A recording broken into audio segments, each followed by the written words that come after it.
Hello. The mid-1980s were a period of enormous change at Games Workshop. Bryan Ansell had taken over the company and was moving operations from London to Nottingham, and Citadel was becoming ever more important. Its games, Warhammer Fantasy Battles and later Warhammer 40,000, would become the dominant products that Games Workshop released, and its magazine, White Dwarf, would go from covering the entire RPG market to being an in-house magazine targeted only at Games Workshop fans. My guest today, Paul Cockburn, joined Games Workshop during that tumultuous time, having previously worked at the ill-fated Dungeons & Dragons publisher TSR UK on their rival to White Dwarf, Imagine magazine. Together with several other refugees from TSR UK, Paul would help to manage much of that change at Games Workshop, relocating the company and reshaping White Dwarf.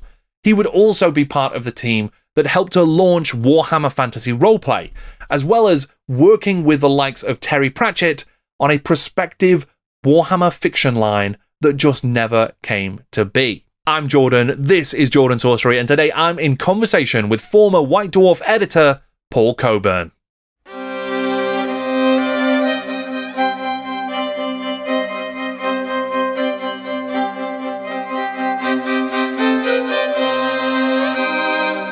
Paul, thank you so much for joining me. It's really great to have you here. I'd like to start just by getting a bit of a feel for where you started with the hobby and sort of what the nature of your hobby was, I suppose. So I believe role-playing played a big part in you getting into gaming? Yeah. I would say role-playing and Euro board gaming is where I sit. I got into... I think I'm a pretty typical child of my era in that when I was a child, so back in the 60s, the Airfix toy soldiers, I had a big collection of stuff and would fight these big grandiose battles on my bedroom floor, trucks and tanks and a couple of buildings and stuff like that. So in a sense, I was wargaming without really knowing I was doing it. And then at some point found, and I'm never going to remember this name, I found a set of rules. I found a wargaming system that said, your infantry can move 6 inches in a turn and your tanks can do this, and this is how you blow people up. I will never, ever remember that thing. It was a tiny little booklet. So I used that. And then in the early 80s, TSR was introducing things like the basic set for D&D. And again, by happenstance, I stumbled across the fact that it existed, I think in a newspaper article. But what this meant was that I found in Time Out that something called Games Day was going to take place. Right. Went to that, eyes opened. So I actually physically bought the basic set there, and we ran something that could possibly be described as role playing that night. That was the start of that. So into role playing, and pardon my throat, by the way. The ongoing interest in wargaming really moved towards the kind of SPI, hex map, chits kind of gaming, and I started playing a lot of that sort of stuff. Jutland I owned a copy of, and in fact lost it and have recently replaced it, which is an absolute favourite of mine. Cobra, one of SPI's Second World War games, I absolutely love that, and others. Napoleon's Waterloo campaign, I think they call it the Quadri Battle set, which might be an Avalon Hill.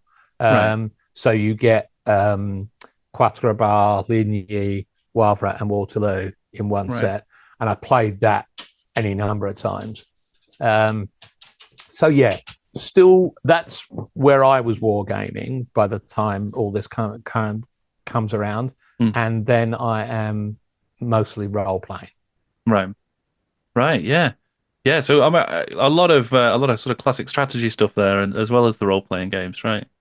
Yes, I think classic strategy stuff tended to be where my interest was. I like if I'm wargaming, I like high level. I like divisions and corps and stuff, not regiments. So I never became, despite that kind of childish interest, I never became a figures wargamer, which is we're going to come back to at some point in our tale today. So I'm not somebody who owns vast numbers of painted and unpainted minis, although I do have a decent number of individual figures for role-playing purposes. Right. Sure, yeah. So, yeah, I just don't own regiments and stuff. Sure. Were you still playing a lot of D&D then during that time? Yeah, I was D&D exclusively until I got the job at TSR UK, and then in one of these kind of perverse anti-loyal kind of ways, I find Call of Cthulhu through the industry contacts that you make, and then I'm a Call of Cthulhu man, and in a sense remain so to this day. I've played a number of other systems at various times, but the game I always go back to is Call of Cthulhu. Right. So yeah, I obviously AD&D appears, and I'm playing that extensively for a time, and then it was an enormously creative time for TSR Inc., the American side of things, who were bringing out new role-playing games on a almost quarterly basis for a while I was there. So Star Frontiers comes out. The Gangbusters that came out. It was just a plethora of new titles, and because of now, at that point, being involved with the company, I was playing most of these. I'd give everything a go. Sometimes not more than once. When Gangbusters were launched, we all dressed up and were at one of the trade shows. That might have been another Games Day, or it could have been Games Fair out in Reading, and we were all, stylishly dressed up as mobsters, and making a complete hash of that. So yeah, I played quite a lot of different systems, but during this period, I made my initial association with Greg Stafford, who came over to visit. Never really got into RuneQuest, but I became a big Chaosium fan, as I say, in the most disloyal way, bearing in mind who I'm working for. And I'm playing Call of Cthulhu and Pendragon a lot. Right. Amazing. So, I mean, how did you actually come to be working at TSR UK then? The incredibly boring story of I saw an ad in the paper.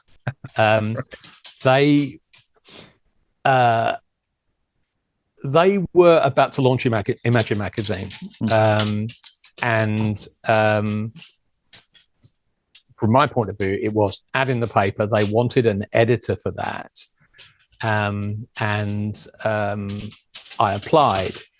Now, the story of that is quite convoluted, and you hear all this. This is my dog playing with a ball. Excuse me while I interrupted. Brio, happy cat.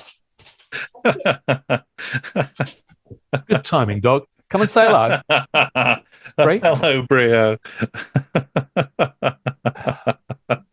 We might get a bit of peace and quiet now, but he was very interested in his new ball. Sorry. That's okay. Yeah, so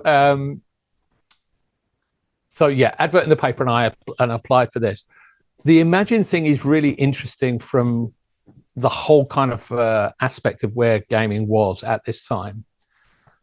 Don Turnbull was a stalwart of the UK gaming industry. Right. Worked for TSR UK, which he persuaded Gary Gygax and others that it would be better if there was a subsidiary company rather than them just acting through, wholesalers and what have you. Right. So TSR UK's job was to market and distribute TSR stuff. Dragon magazine exists, but it sells in really tiny numbers. And again, Don persuades the Americans that that's because its voice is wrong for a UK audience. All of the adverts are, of course, for for US stores and conventions and stuff. They needed a UK forum. So they decided that they would launch Imagine Magazine. This becomes, over 3 years, an incredibly kind of political story, and not the first or last, rather, political story in our tale today, because the Americans never really liked the fact that this was happening. Right. So Gary Gygax, in particular, had a very different vision for what he'd allowed Don to set up. But Don, bless him, had a clear vision.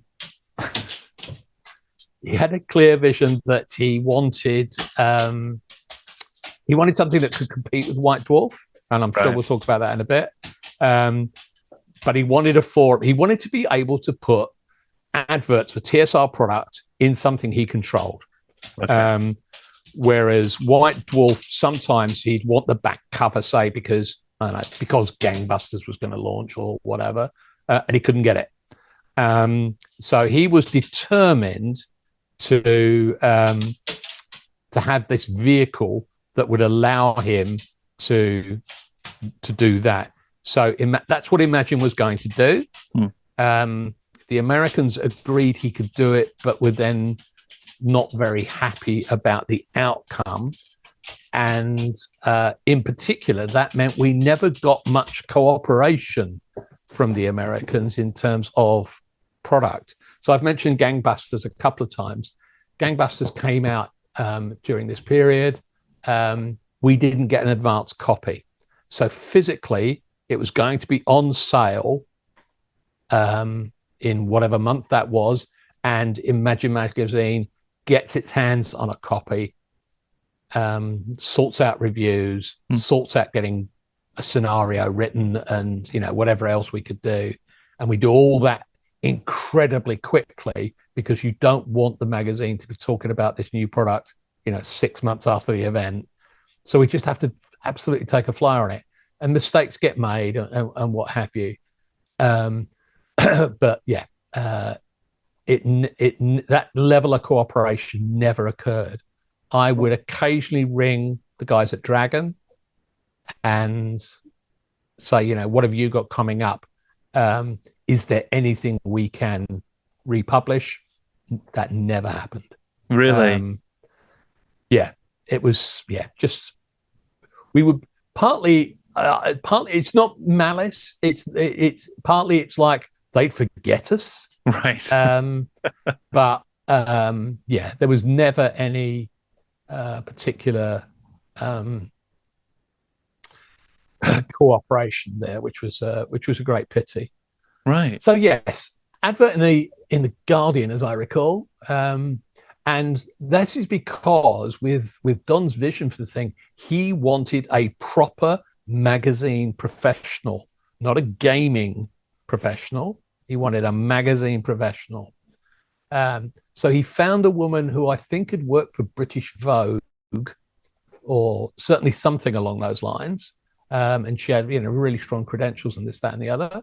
She gets brought on, and I'd interviewed, and then Tom Kirby rang me up to say, you didn't get it, but we think we're going to offer you an assistant editor post. And I took him up on it. And I was in London at the time, moved up to Cambridge. The Vogue woman goes across to America for kind of high level meetings with the Dragon people and Gary and what have you, when it did look like there was going to be cooperation. So, for example, the Barbarian class was about to be introduced into the game, and we did get that as a preview for the first or the second issue.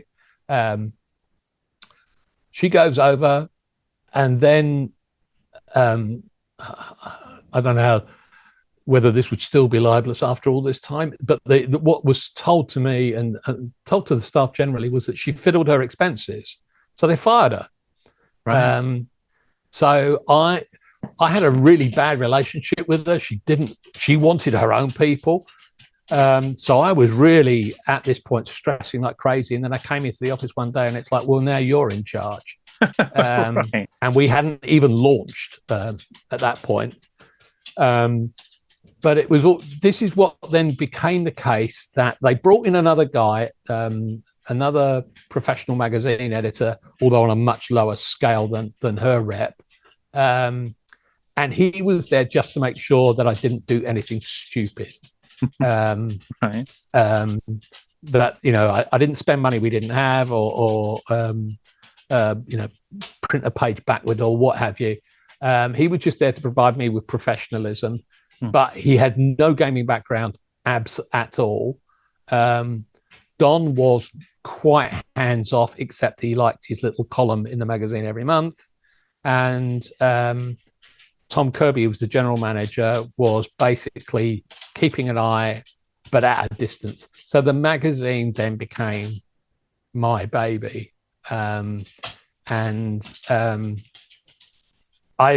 often forget the fact that I was technically only assistant editor and call myself the editor of a magazine, because that's what I was doing. Keith Thompson, bless him, lovely man, as I say, just there to handhold me. And he did pass on some really good advice. But yeah, so for that next 3 years, 30 issues of Imagine, that's what I'm doing. Yeah. Okay. Yeah. So you've come in as assistant editor, very quickly become essentially the editor on this fledgling magazine, and then this relationship between TSR and TSR UK seems quite complex, I guess. But you mentioned it is. Don had this sort of vision. Don Turnbull had this vision for Imagine to kind of rival White Dwarf in a sense, right? So was he looking over the fence and sort of saying, right, let's look at what they're doing and sort of do it better? Or so what was the approach there? As I say, Don was quite hands off, but there was this sense that he had this circulation number in his head, that he might be, he might try out at a Christmas dinner or something, when we'd all had a few. And it was that, I think some of these numbers may be getting a bit soft in my memory over time, but I believe that the break-even number was 30,000 a month, and the target number was 60, because that's where White Dwarf sat at around this time. So we got to 30 quite quickly, and therefore the numbers were okay. And then it was just this slow grind development towards 60. And by the time we closed, we were very close. I seem to remember we were in the mid-50s when we closed. Right. And as I say, his vision is very much a very practical one of, TSR UK is the vehicle for promoting D&D products, TSR products generally. We need a mechanism to do that. We can't do it with White Dwarf, who had their own associations with some of the American developers and what have you, and ambitions of their own. So it can't be through White Dwarf. We're going to have to do it ourselves. And therefore, he didn't mind, in a sense, excuse me, how I did it, so long as I kept growing it and I kept providing him with a forum to advertise in. And that really was the strategic level of what we were doing. Oh, yeah. And there were some really successful issues there as well, and a lot of interesting stuff going in Imagine during that time as well, right? I mean, I Yeah. remember you had an interview with Michael Moorcock at one point and stuff like that. That was fabulous. And this is what was so enjoyable about it was that just getting out to deal with it, like people within the industry, within the gaming industry, but also people more widely involved in, like you say, writers. We were beginning to develop some contacts in the film industry, although that never, by the time we closed, that hadn't got anywhere. But yeah, the fact that Michael Moorcock and I spent a day in his flat in London, just like shooting the breeze. And Michael, as everybody knows, incredibly strong personality, incredibly strong sense of what he wanted done with his own work. He was never going to let me do Elric stuff, but what he was prepared to do was to introduce me to a lot of other people, but B, maybe white label something for us. So it might have been a very pale individual in a D&D setting, and Moorcock's hand all over it. Didn't quite come off, but yeah, we had a fantastic time discussing it, and that that was incredibly enjoyable, if not necessarily fully productive. But then I met Brian Talbot, the comic writer, who at the time was doing the Luther Arkwright comic books, and he and I had a very similar kind of meeting, and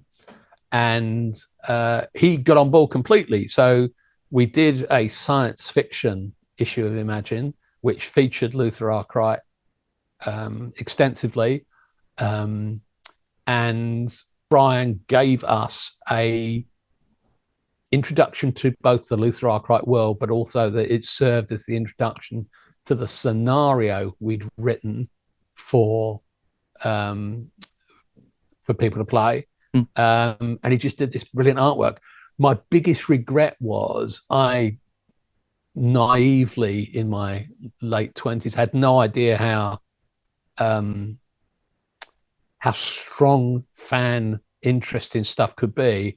I could have bought that cover. I could have bought the original artwork for the Luther Arkwright. And apparently, so I was talking with Brian about a year ago, and I mentioned that story again because I think I like to lament on the missed opportunity a lot. And Brian said, "Oh, it just changed hands recently," and it was like tens of thousands of dollars. And I was like, "Yeah, that's you, Paul, you mug." It was a fantastic kind of environment to work in. Except that, and now we enter the first dark phase of our discussion today. The Americans, as I say, were in this weird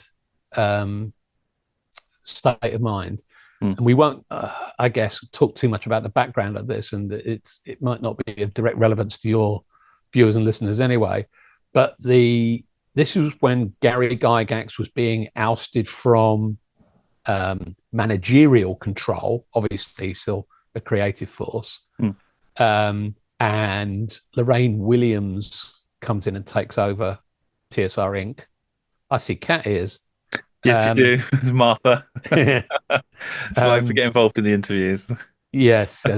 No, perhaps I won't let Brios hear. Anyway, so Lorraine Williams is taking over TSR Inc. and Gary's being pushed aside, but he doesn't care because he's trying to set up this kind of Hollywood thing to make movies based on D&D. So the company is absolutely hemorrhaging money, and they're looking around for ways to cut costs. And this is where I think it's quite sad, and I certainly don't want to in any way malign Don Turnbull's memory, because he gave me a great first opportunity. But Don knew that this probably meant that TSR UK was going to be shut, right? If Lorraine had her way. So what he did was he persuaded her that TSR UK would be more profitable without Imagine. Right. this was a falsehood. And there was a lot of kind of embarrassment when they made the team redundant and closed the magazine, because they knew what they'd done. But yeah, so the this is a horrible phrase. The books were fiddled. The information was presented in a way that made it look like any expensive cost was an imagined cost. Right. And all of the business about the availability of advertising space went away. And of course, now they've got to pay for advertising space. So it wasn't. It wasn't save that money. Saving. Yeah. But they did it, because every month there was a print bill, and they could do it. So the Americans faced Don with an ultimatum, and that's his way of getting out of it. And like I say, the Americans would probably at some point have said, well, what about Imagine Magazine, and suggested that to him because they didn't like it anyway. Right. So yes, I'm made redundant at this point. My then wife is pregnant with our first child, and I'm out of a job. So with another part of the brilliant timing of my life, I'd been trained as a digital typesetter while I was at TSR. So we did our own typesetting, and for the young folk out there, this was an optical digital system whereby you had discs with all the characters of a particular font, or I think each one of them was a set of 4 fonts, that was in this vast machine, and laser light would be shone through the disc onto photosensitive paper. That's how you got letters onto paper, right? Which you then pasted up for the printer. And over in the corner was an Apple Macintosh 2 with something called DTP on it. How will that ever catch on? So yes, in addition to everything else, my one bit of professional training, as it were, is in optical digital typesetting, and that's about to go the way of the dodo. Right. Right. So I mean that obviously, a bit of a rough spot to find yourself in, but you do find yourself moving to greener pastures in a way, right? More Midlands of the UK pastures for certain. So I did a bit of self-publishing. I brought out Games Master Publications, 5 issues of that in the end, which basically just continued the Imagine tradition. A scenario to play, some waffle to read, bits and pieces of industry news. There you go. Quite candid industry news as well in the pages of the Games Master. You didn't hold back. Well, I had no boss, so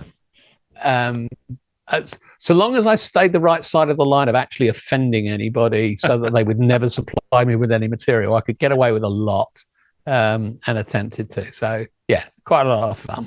And again, I don't know whether that could have gone anywhere. It was effectively a 2/3 man band, putting that together. It was a lot of work, and the problem was distribution. Because there was all this guilt over us having been canned, one of the sales women at TSR, who was actually hawking new games around stores, she carried Games Master Publication in the boot of her car, and she sold it for me, which was incredibly generous of her. So I did that. I had a discussion, and this is going to be interesting from where we get onto the whole Games Workshop / Citadel thing. I had a discussion with Peter Darvell-Evans in London about whether there was anything I could do for Games Workshop. And we had a decent interview, then absolutely nothing happened. And I kind of shrugged my shoulders and said, we don't fit. Okay, that's these things happen. And then I bumped into, again, at one of these industry events, probably once again a games day, because seems like an awful lot of my life during this period revolved around Games Day. Bumped into Ian Livingstone, and he's kind of gone, we caught up a bit. What you doing? This, that, and the other. And he said, "Did I hear you had an interview with Peter Darwell-Evans?" And I've gone, "Well, it wasn't an interview. It was just a chat." "Oh, where's that going?" "Nowhere." And he went, "I've introduced you to the wrong guy." And he then set me up for an interview with Bryan Ansell. And this is absolutely at the period in which Bryan is buying Games Workshop from Ian Livingstone and Steve. Mm-hmm. And so now everything is going to be centered around the Nottingham Creative Studio and Citadel Miniatures out in Eastwood, just outside Nottingham. So I had this interview with Bryan, and he's gone, "Yeah, well, we're still going to be looking at paper product because of the kind of things that Games Workshop in London had already been doing. Can you head that up?" And I went, "Yes, I will happily have a go." So yeah, I was taken on.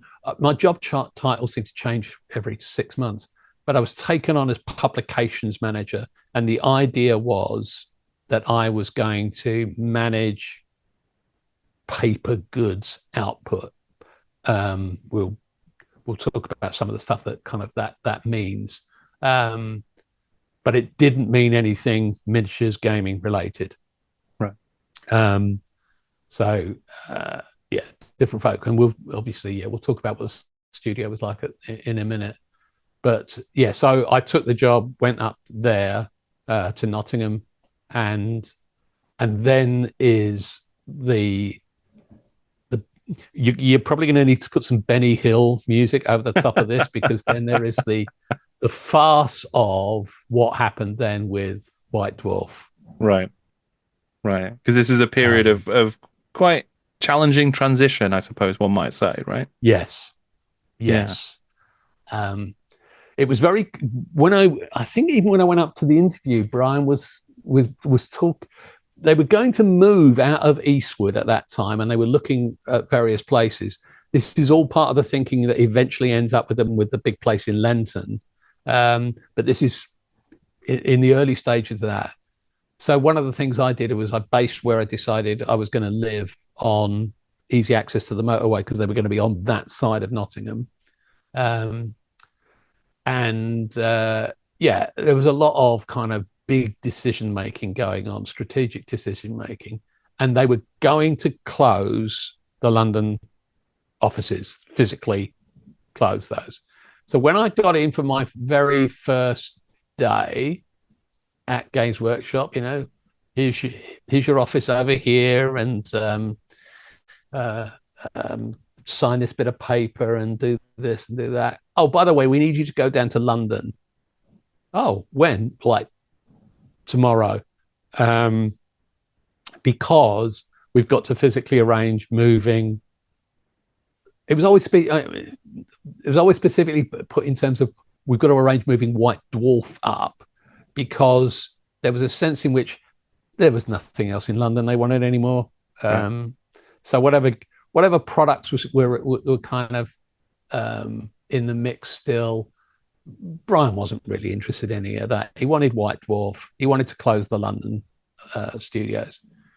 So I get some instructions about what needs to be done, and I'm in regular phone contact with a woman at the Games Workshop. We'll call it Citadel for the minute, just while we're in this transition thing, who was going to arrange things like transport and what have you. So she was my contact for all that kind of stuff. I go down to London, and I've got 3 main jobs. One, find out if any of the existing editorial staff on White Dwarf are going to come up to Nottingham. This apparently was not a discussion that had really got anywhere. See what you can do about that, Paul. Secondly, physically move up White Dwarf's, White Dwarf's everything. They had typesetting equipment, just physical light boards, all just the physical stuff around publishing, and obviously all of the unused artwork they'd collected that was available for use, all of that sort of stuff. And 3, make sure White Dwarf could get out next month. Because where we were in the cycle was that they were literally about to put a White Dwarf to bed. So then 30 days later, that was going to have to repeat, but from Nottingham. Right. So I go down there, I take the guys out to dinner, and they all go, no, we're not coming. Eventually, Mark Gascoigne did move up to Nottingham. And I don't think he was ever very happy. But the guys just basically said, nah. Ian Marsh, great guy. He and I have remained close friends, and laugh about this period insanely. But Ian was like, I don't think you know what you're getting yourself into. It's not going to be a lot of fun. And I was like, this is my 3rd day, man. So I've got to go into it positively. So those guys don't come up. So with the magnificent assistance of this lady in Nottingham, physically moving stuff was arranged. And while talking with Ian and what have you, I've gone, what have you set up so far for the next issue? And he showed me some stuff. I think I took away a little bit of artwork and a computer disc or 2 with stuff on it. Obviously, I know how to put a magazine together. So I was like, I wasn't unduly worried. Then comes the fun part of the story, which is that the guy in the van was also a bit disgruntled, and it may have been that, I don't know this for sure, but it may have been that he was a GW guy rather than a Citadel guy. Right. And he dumped everything, barring the expensive stuff like the typesetter, in a roadside ditch on the way up. So all of that artwork, whatever had been prepped up for that next issue, all of the paper submissions from contributors and what have you, nearly all of the records, so addresses of regular contributors, everything like that, just dumped in a ditch. Wow. Maliciously as well. It was on purpose. I think it was no kind of accident. I just think you may have gone, screw these people. So when I get back, I think I'm naively going things like, did everything arrive? This lady, of course, all she was really concerned was the couple of bits of expensive kit. She's gone, yeah, we got it. I'm like, all right, that's that done, tick. Hey, Brian, none of the guys are going to come up. And he's gone, well, you're going to have to put White Dwarf together. And we have this pretty intense discussion over the next 2 or 3 months where I've gone, but that's not what I came up here to do. I don't want to repeat the Imagine experience on your title. I've gone, but I'll hold it together, but we've got to find somebody. And he kind of, more or less agreed that was going to be the case. And then I go off to my new office, which I finally get to inhabit, and start putting that next White Dwarf together. In the meantime, the one that had just gone to press in London, they'd done a late change on that I never saw until it came out, whereby if you look at the contents page, like a little acrostic, it spells out Bryan Ansell's name and an epithet. Yes. So when this came back from the printer, somebody else spotted it. I didn't, and Brian was absolutely livid. Did you know this was happening? And I was like, no. How hard did you check? And I've gone, most of it had gone to press. And I kind of had a feeling I had seen the contents page, but I only glanced at it and that got past. But I think rather more likely was that they altered it. They gave me a dummy. I don't know. I'll ask Ian some point whether he's willing to compare. But yeah, so good start. And my professionalism immediately called into doubt. I am now de facto the editor of White Dwarf for as little time as I can get away with. Yeah, I mean, what a time then as well. So was it the physical move that had put most people off, or was it the sort of changing nature of what White Dwarf was going to be that had kind of got to people? I think a little bit of both. Certainly, the guys down at Darling Road in London had, they were all London connected. They'd got their flats and their socialising and what have you, and weren't necessarily kind of going, yeah, Nottingham sounds like the place to be. So yeah, they just didn't want to do it. But I think also those discussions beforehand where Bryan was going, we're going to make some changes to White Dwarf. And I think those, were always quite vague discussions, but I think the guys began to see the writing on the wall, and that White Dwarf couldn't in this new environment continue as it had been, and that Citadel was going to make it a very different beast. And this is, borne out by the fact that here I am with almost a blank page for the first issue or two of the Nottingham produced ones, and helpfully Bryan and other people at the studio going, we could put a miniatures painting guide in, we could do this, we could do that, and that was the beginning of White Dwarf drifting towards being a miniatures supporting magazine, not a hobby magazine in the wider sense anymore. Sure.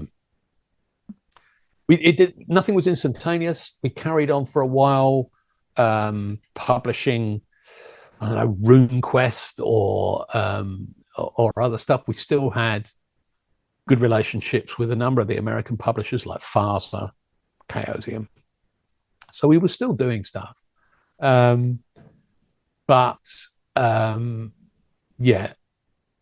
It was very much the case that in terms of internal product, there was not going to be an awful lot of support for anything that Games Workshop had done, the majority of which, of course, was based around the 2000 AD licenses. So although Bryan was quite a big fan of 2000 AD, he saw the sales numbers for, I guess, things like Slain and what have you, and went, and it doesn't sell toy soldiers. He wasn't interested in that. So yeah, Games Workshop isn't going to publish much anymore as a paper product. And therefore White Dwarf has nothing to cover there. There's the residuals of the American relationships, and now there is painting miniatures, army lists, how to play this battle. Coming up soon will be these elves.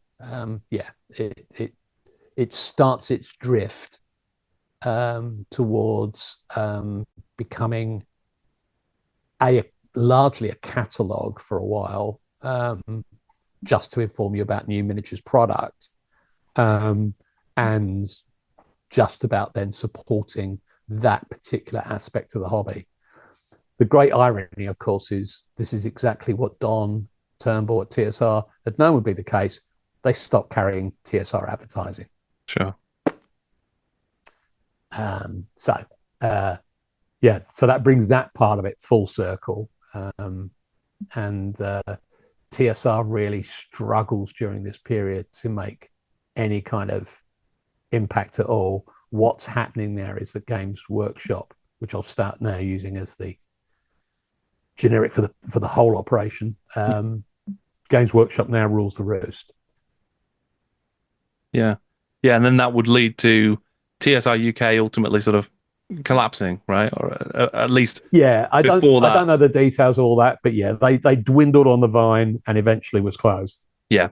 But there had been a migration from TSR UK before it closed down of a lot of talent, right? Yes, That came of a over to Games lot of Workshop. talent. Now, um, as we have just explored, Paul is not going to do White Dwarf. I just didn't want to go around the merry-go-round again. But Mike Brunton, who'd been my close associate and assistant on Imagine, and it was a phenomenal creative writer in his own right. He's still in the wind. So the exact sequence of events is well, disputed. We laugh about it. Phil Gallagher, who was one of the guys at TSR who were writing the UK series of D&D modules, along with Jim Bamborough and Graham Morris. Phil thinks he called me. I think I called Phil, but it really doesn't matter. We were mates. We had a conversation. And in the background, Bryan Ansell's talking to Tom Kirby about pulling him over. So two strands of conversations. And I would imagine in Cambridge, Tom is saying to the guys, if Games Workshop make you an offer, you should take it. So at one level, I'm like, we were already starting to talk about Warhammer Roleplay. And therefore, I said, I know how I can get that written. And therefore, Bryan was all in favor of me hiring the entirety of the UK creative staff. Graham Morris didn't want to move, but Jim Bamborough and Phil Gallagher did come. And then again, the exact sequence of events here isn't clear, but Mike and I had a discussion. I've gone, I can't get you that gig, but I want to drop White Dwarf. Do you want it? And he said, yes. So I persuaded Bryan, there you go. That's my answer to this problem. I know Mike can do it. Because it'll come under my general job description with doing publications. I'll run on eye over it. I'll be Keith Thompson, who had been to me. I'll be that to Mike. And then we also brought in at some point during that Graham Davis, prolific. He'd been a prolific writer for Imagine. He'd done stuff for White Dwarf, good writing chops, and he came in as the extra body that we needed to get Warhammer Roleplay started. So this is enormous fun all round. Maybe I don't know how much fun Mike Brunton was having with White Dwarf, and there were certainly some problems there, and he got a lot of grief. I've got a friend here in New Zealand who introduces me to people in the New Zealand gaming hobby as the man who destroyed White Dwarf. Mike used to get that to his face at gaming conventions. You know, what have you done to White Dwarf? Yeah, so I don't know how much fun he had, but there you go. He'd got the gig. Yeah, we start work on Warhammer Roleplay with Phil, Jim, and Graham. Yeah, amazing. And then so you've now suddenly got a clutch of really talented writers. There is, you've been able to put White Dwarf to one side as yes, desired. That's a win. Do you remember then what was the impetus behind Warhammer Fantasy? What was the brief for the role-playing game that was coming in at the time? It's one of these things that the way things then turned out, you often wonder whether before we started the camera part of this, you and I talked about the fact that there's a synchronicity here. This is a little period of history in which some things are possible that wouldn't have been possible 5 years before or 5 years later. So during this period, two big things are happening in the Games Workshop universe. First of all, it's a blank slate now in terms of paper goods, non-miniatures goods, as to what we do. And we talked a little bit before the guys got hired about Warhammer Roleplay, and what that might mean. And Bryan at that point was quite keen. And we were looking at a pretty regular raft of non-Warhammer, non-miniatures product. So there were some board games going through, Warrior Knights. I think Warrior Knights was finishing just as I arrived, and then there was a Dracula title, and there was all sorts of stuff that were going through. So lots of action on that front, and therefore Warhammer Roleplay kind of would fit in with that, and we got the bodies to produce it. So it was, this is product, this is, and then, in a sense, this is what Paul's here to do, is to help us manage this and get this product through. And then on the other side of it, plastic. Now, up until then, all miniatures had been what we euphemistically call white metal. And there are two things about that. Despite the fact that these are not lead, like, old school toy soldiers used to be, they're perceived by the public to be lead, because they're metal soldiers, and therefore it's almost impossible to market this to kids. Sure.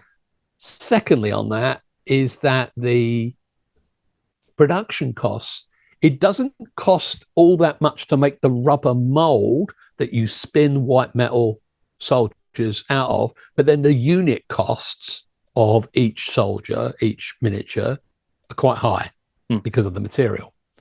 So in a sense, producing a small squad of miniatures for a battle game or anything, you could never really scale that up, because you're going to be asking the individual consumer to pay a fortune to build up an army in white metal. People did it, but everybody knew, you were never going to be able to market this to kids, because the price point would be wrong, and we had the metal problem. During this period, the plastic thing gets cracked, and suddenly there's a new possibility, and it actually turns everything on its head, because now the initial tooling of the mold for the plastic miniatures is horrendously expensive. But once you've got it spinning, you can spit out individual plastic miniatures for nothing. So this lends itself to, you don't want to just, you don't want situations where, like, this board game needs 10 different miniatures, because that's all tooling costs, and we're not going to get much back. You want to sell regiments of elven cavalry or whatever, because then you are producing these in vast numbers, and we could start saying to people, through White Dwarf, through kind of army lists and what have you, you need 50 of these, and like people would go, oh, but that's not that expensive in plastic. So this changes the ethos of what's going on, and changes Bryan's mind in particular almost overnight. It seemed to happen so fast. Now it's all about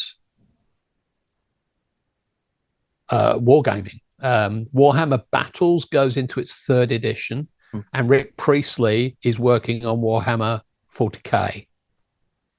In addition, where we were at on the board game side with things like Blood Bowl, and the idea there was that it wasn't quite wargaming, but it could be wargaming-esque. And again, if you could throw loads of plastic miniatures into that environment, it should be an easy sell. So that's what's going on during this. Like, it felt like a fortnight, but I guess it was my first year at Games Workshop, where it's the switch to plastics, it's the change in emphasis on what the product line is going to be. It's all of us new people bedding in, and in the middle of this, there's my Warhammer roleplay team producing it. And even as it was happening, Bryan was losing interest. Right. Because it wasn't going to sell toy soldiers. And this is super interesting to me because, and this is obviously with the benefit of hindsight, but it feels like things like Warhammer Fantasy Roleplay, even though it may not have sold the units, like literally the volume and the physical units of miniatures, still did a lot of heavy lifting to help sort of build the world that would sell the armies. You know, it would create the Warhammer world and as a setting that people would want to spend more time in. So is there any kind of calculus on it as a loss leader? As it, you know, we invest here and we're getting stories, and you know, and same with the GW books, I suppose, where you kind of get the creation of the IP, I guess, that will then fuel growth elsewhere. Yeah. Although we weren't like at the point where, you know, every workshop store was going to be branded Warhammer, there was a sense in which Warhammer was the brand now. And that's what you want to do. So it's Warhammer Fantasy Roleplayer, it's Warhammer Battles, it's Warhammer 40k. If they could have found a way to make it Warhammer Blood Bowl, I'm sure, you know, that would have been done. So yeah, nothing quite as calculated as saying this is a loss leader for that, but this is all, as you say, IP building, brand building. This is where, on a business case, everything that adds to it makes it bigger, makes it.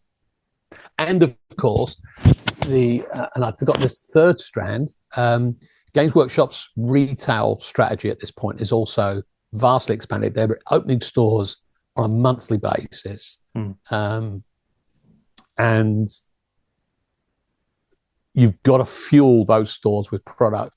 They quickly become Games Workshop product only outlets, the occasional reprint of some American stuff, but nobody really wanted that. Yeah, you were there the stores were there to sell miniatures, Warhammer games, whatever board games we were bringing out. So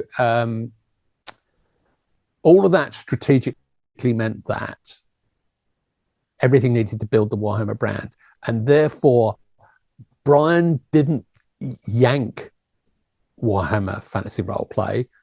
He might have been tempted, I don't know, because it was clear in his mind that this wasn't going to be a big earner. But we were world building in a big way, and it felt distinctive. It felt like it was a really good, complex world in which you could tell all sorts of stories and do all sorts of stuff. And that didn't in any way preclude then you kind of going, because of the situation in Bretonia, these knights have risen up in rebellion. So here's an army list for that. You can fight a battle between, you know, them and these other guys. And yeah, this real sense that we were building rationale for everything that we did in terms of product. Certainly at the fantasy level. Fantasy Battle was an absolute monster. Sold like gangbusters. It was really well, not like gangbusters, the TSR. Sold really strongly. It was it was huge. And that there was a synergy then, because Warhammer Roleplay is being put together at the same time. Warhammer Roleplay is doing all the soft power stuff, the maps, the countries, who's king of this, who's the elector of that.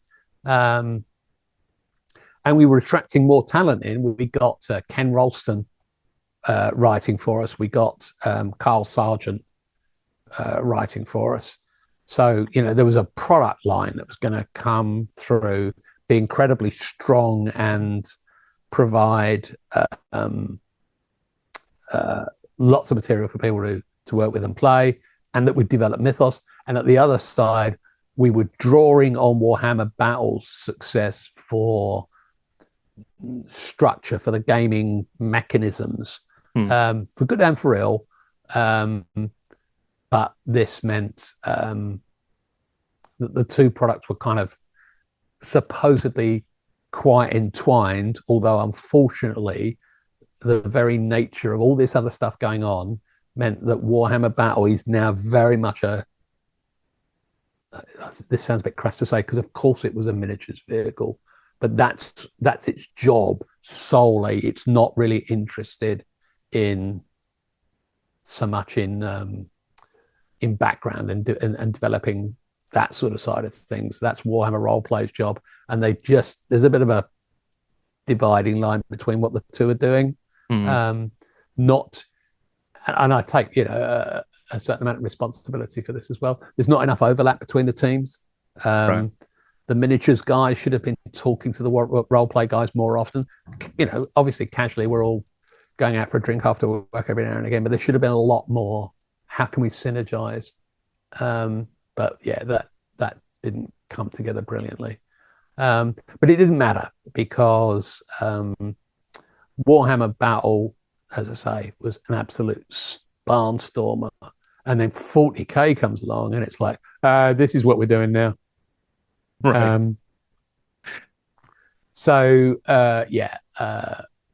Warhammer Roleplay, I think, had slipped off Brian's radar before we even published. And that was a little bit of a fraught thing as well in terms of timing, because we desperately wanted it out for Christmas. But we'd started too late in the year for a blank slate role-playing game. So the guys had to work incredibly hard. We had this agonizing decision about a magic system, for example, where they were kind of going, we can't develop a magic system in this time frame. And I've gone, we can't publish a role-playing game that doesn't have it. So put a bare bones thing in there, and we will be absolutely open and honest from the beginning and going, no, the real stuff's coming behind. Sure. Just a little bit longer behind than expected. A little bit longer behind, yeah. Oh God, yeah, absolutely. That was going to be next year. This is the Realm of Sorcery. Yeah, Realm of Sorcery was meant to be next year. I had a chart up on my wall in my office with the Big Panic Warhammer Fantasy Roleplay release date far too close to Christmas, and then a raft of things like for roleplay. Oh God, it's gone out of my head. The initial campaign. So the Enemy Within. Enemy Within. Sorry, I couldn't remember the name for a second. And lots of stuff where we were going to put out stuff in White Dwarf for supporting that, and then Realms of Sorcery is meant to, as it were, round out the fantasy game. Realms of Chaos thing just like tramples all over it, because that's, if we're going to do anything, says Brian, this is what I want. Nurgle. I went, oh God, really? This is part of the atmosphere of the studio at that time, is that you would suddenly realize you'd spent the entirety of a working week talking about nothing but Skaven. It doesn't sound like a bad week, to be fair. No. I guess it depended on what race of the week was, but I remember the Skaven week was just a bit surreal. What can we do that's interesting about rat men? I don't know. But people, creative people found creative ways to do it. But yeah, so very sadly, Warhammer Roleplay in that period kind of withers on the vine. And it's really nice now to see so many people finding it later and going, actually, this is a pretty cool game. Because the guys did an amazing job. And I did think we did a really good job on the setting and what have you, and making it quite gritty. And one of my few contributions was I didn't want it to be another medieval fantasy game. So none of this clean stuff about kings and dukes and what have you. Make it muddy. Make the whole thing dirty and gritty and assassins lurking in the background kind of stuff. So we moved it up to kind of a Renaissance period thing. And yeah, people now seem to find that, yeah, they find that a really interesting setting to play in, and all of that stuff. Yeah, there's a lot of interest in the main title itself, but also like the enemy within campaign. Every now and again, I just find people who are just purring about it. And for where are we? Almost 40-year-old campaign. Yeah, it stood up remarkably well. It has indeed, yeah. I mean, still very, very highly regarded. And the fact that it was the first like campaign out of the gate, the first set of scenarios after the main book, incredible. An incredible amount of work and quality of work. I mean, yeah, this is of course what the guys like Phil and Jim and Graham. This is what they want. This is what they wanted to do. They wanted to create storytelling adventures. So we had to do this damn rule book and the damn magic system that Paul insisted on. But that was get that done, and then you can do all the really cool stuff. Yeah, I think Enemy Within is just, it just shows though that team working incredibly hard, but like so well. That's great writing. It's a very cool campaign. Yeah. I mean, you mentioned there a couple of times over the sort of the course of the conversation about Bryan Ansell and that sort of, I guess almost the sort of weight of his opinions or the sort of force of his sort of vision. I mean, what was it like just working for someone like Bryan Ansell, who clearly had a very set direction of travel that they had in mind? Yes and no. I mean, he did have a very clear strategic sense of, I mean, yeah, he bought Games Workshop because he wanted this bigger, more powerful vehicle, and he had this evolving sense that Warhammer was going to be what it was all about. But he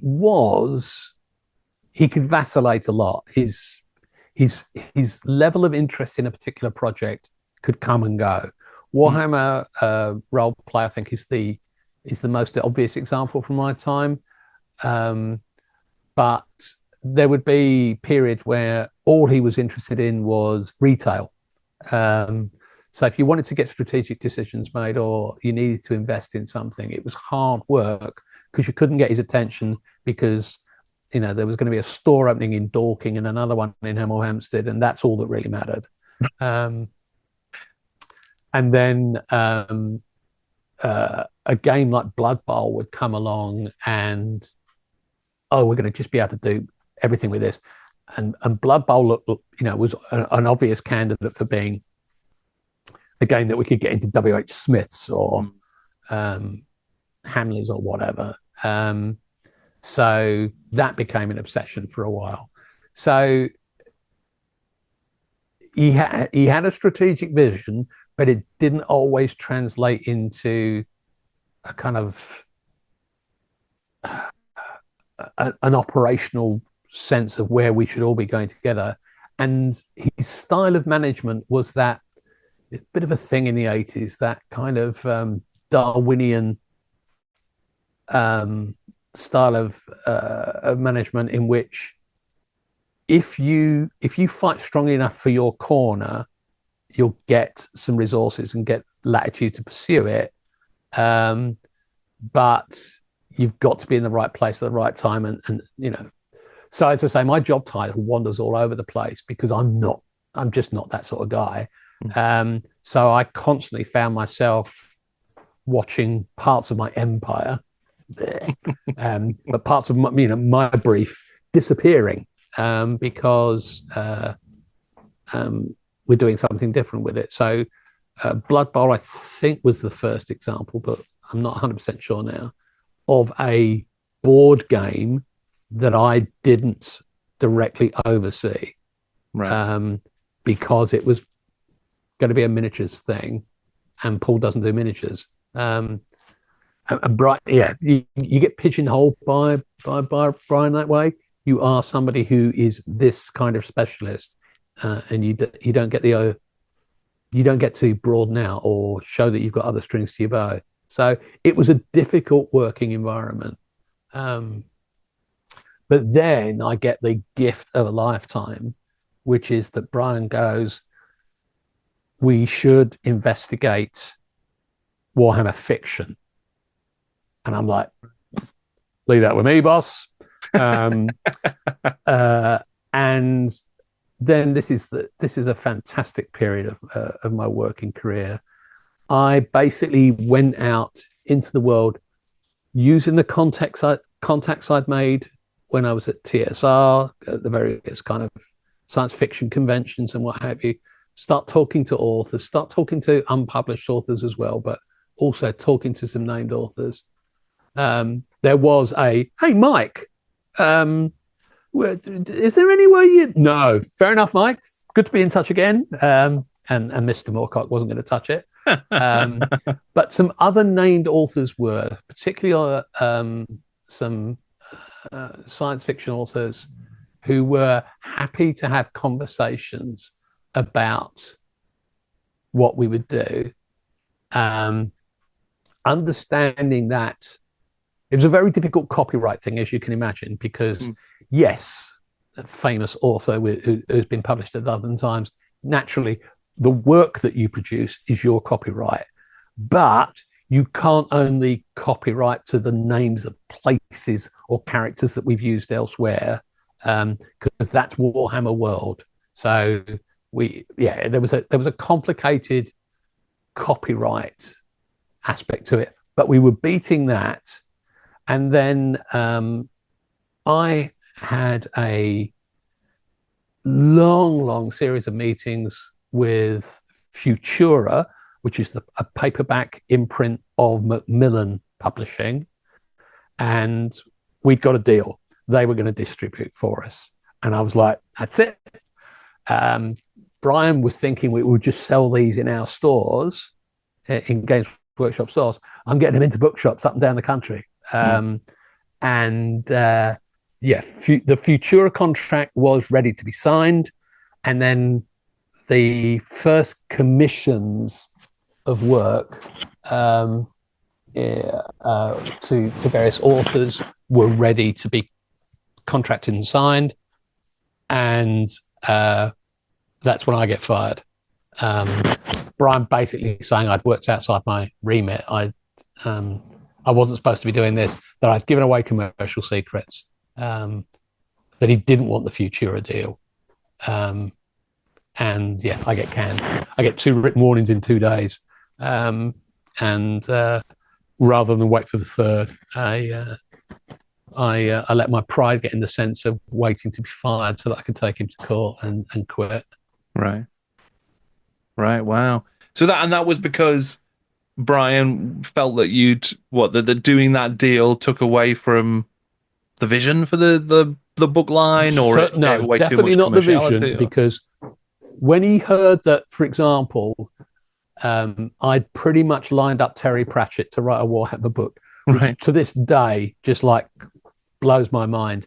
I can't remember the Discworld title. It's the one where the guy's got the printing press. Can't remember.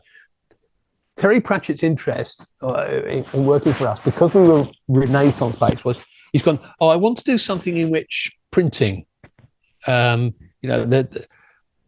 magic books, magic tomes are 2 a penny because you can knock them off on a printing machine. We were like, yep, all right. So it would have been a typical Terry Pratchett book, but in Warhammer. And so you'd have had all of his kind of style and comedy and everything else, but set in a Warhammer world. And I was like, this is going to sell like whatever. And Brian loved all of that side of it. So it wasn't about the ethos of what we were doing. It was this is a man who now controls, who's bought Games Workshop and controls things. The loss of control, I think he didn't like. He didn't like that I was heavy lifting this, and he didn't like the fact that he didn't like the fact that there would be the extra sales. He didn't want this outside of Games Workshop stores, and he didn't like the Futura deal was an absolute steel bot on our side. We were going to make a fortune, but he didn't want it. All of that had to be contrived. So I had to write a whole series of embarrassing letters in my last days in the office, kind of going, with all that work we've done on agreeing all this, it ain't going to happen. Right. And there'll be no point coming back to me on this, because whenever you reply to this letter, I won't be here. Right. So, so would this have been when David Langford was involved as a editor on the project as well? Yeah. David Langford, no, not as editor at that point. David Langford was finding me bodies when I was involved. I wanted David to contribute as well, but at that time he wasn't particularly interested on that side of it. But he did say, I'll work with you and find people. And then later on, yes, he gets an editorial role on the heavily scaled back version of Warhammer Fiction that comes later. Right. Okay. Yeah. Because from my understanding, that everything following that period, then, so presumably after you'd left, all collapsed and essentially had to be restarted later on. And I think it was David Pringle who then ultimately got to the GW Books line that would be released. But that's fascinating to sort of know that it came that close to a few. Oh man, like a few. We were really absolutely there. Avenues. I remember coming out of my last meeting with Futura with, I don't know, I think it's about the third draft of the contract, but they were like, we'd sign this, take this back, and if you'll sign it, we're done. And I was like, there's no reason for us not to sign this. This is absolute magic. But there was a reason not to sign it, which is that Bryan didn't want to. Right. Wow. So terribly sad. And I think from the point of view of what that fiction range could have been, and this is in no ways any disrespect to Dave Langford or Pring or any of the other guys.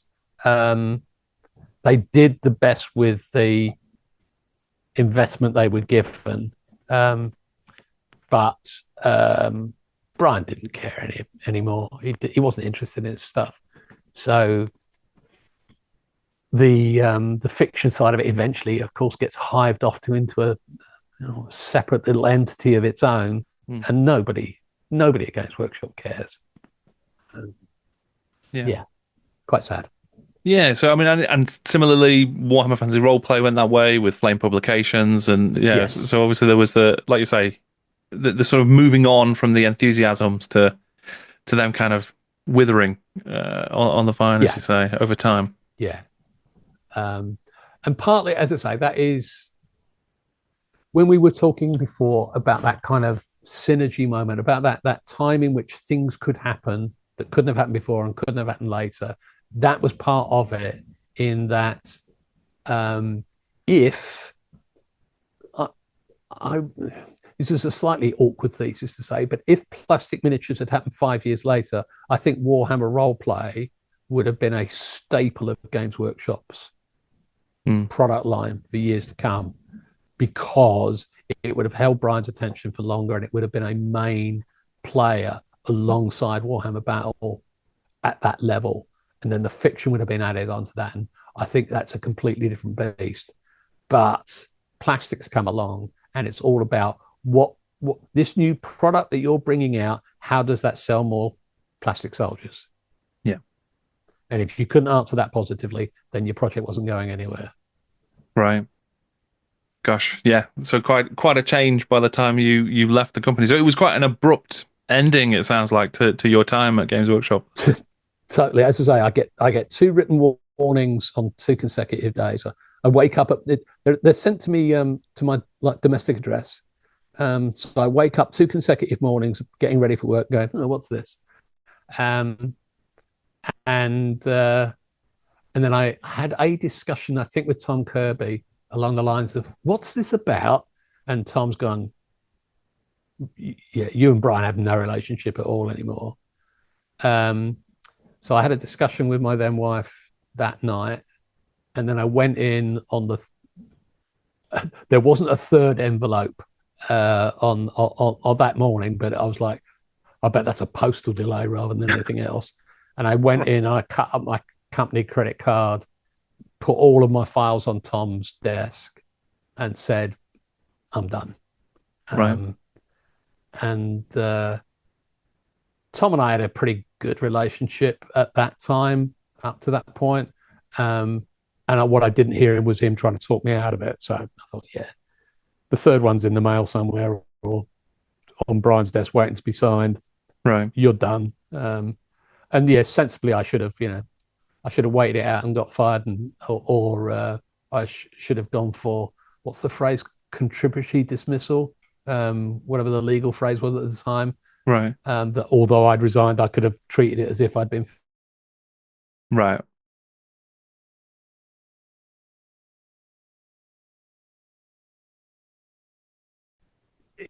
Nothing there was solvable or healable, so you just let it go. Right. Just on that, I mean, you mentioned the sort of relationship you had with Tom Kirby. Obviously, you'd worked with him at Imagine and Yeah. TSR UK, and then worked with him again at Games Workshop. He would go on to take over Games Workshop from Bryan Ansell. I'm just curious about what he was like to work with, and what sort of sense you got from him about his vision for the company, I suppose.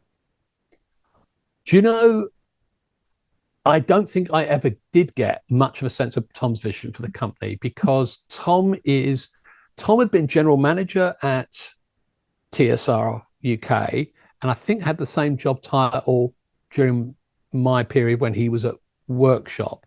And he was Bryan's executive officer. He was the businessman who got stuff done under Bryan's vision. So I never really got a sense during that period of what a Tom Kirby led Games Workshop would be like. Now, one thing I do know, and is a bit of a famous trope about Tom, is that he's a bit of a product cynic in some ways.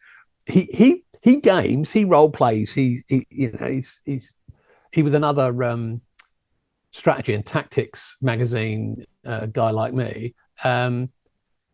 But when it came to actually running it as a business, he could be quite cynical. And he had a view that, for example, you could bring out a new edition of Blood Bowl every, I can't remember what sort of period, but let's say 3 years, because your audience would have moved on. You were only selling to a tiny window of kids' lives, 12 to 14 or whatever.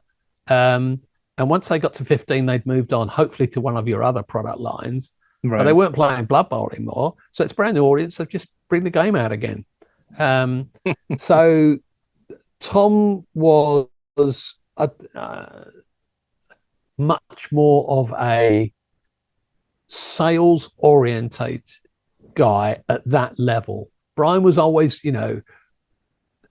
sales-oriented in terms of sell more miniatures, but Tom had mechanisms for how things were going to get done. And his Games Workshop became a much more focused, I think it's probably the right word, a much more focused beast.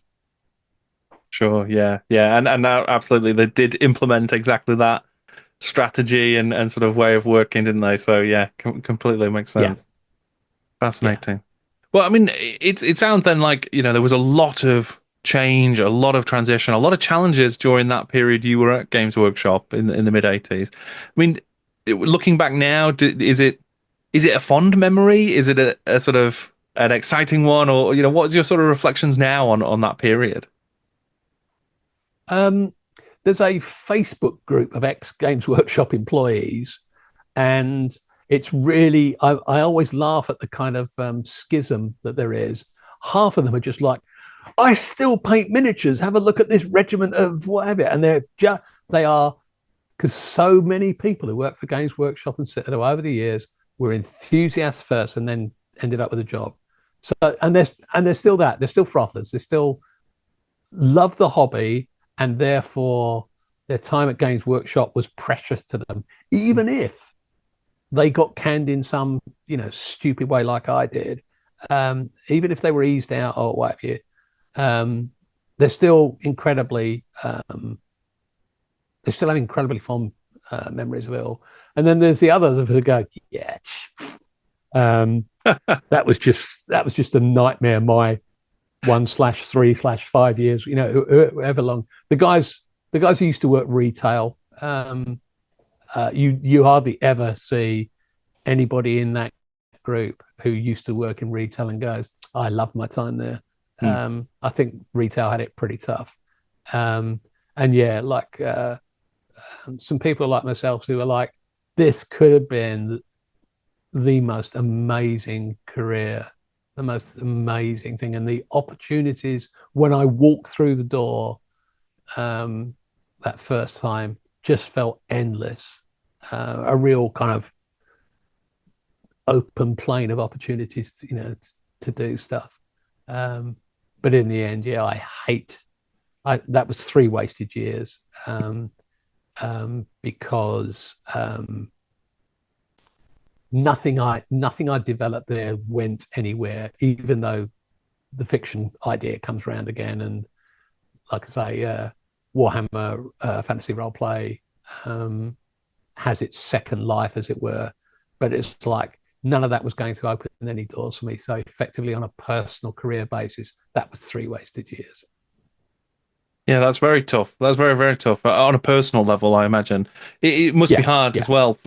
Because in one sense, I don't want to sound trite or reductive, but obviously there were a lot of seeds planted during that period that you were helping to plant and lay in that would be incredibly important, both for Games Workshop and huge number of fans and hobbyists and lots of other people, that if you hadn't been there working on that sort of stuff and helping to get Warhammer Fantasy Roleplay to become what it would become, maybe we'd be in a very different world with Games Workshop and a different world for Warhammer today. So it may I understand from a personal perspective, wasted in sort of a professional perspective, but on a different scale, in a different way, definitely not wasted because of what did come from it. It feels like. Well, that's kind of you to say, and I hope that holds true for a few people and a few things.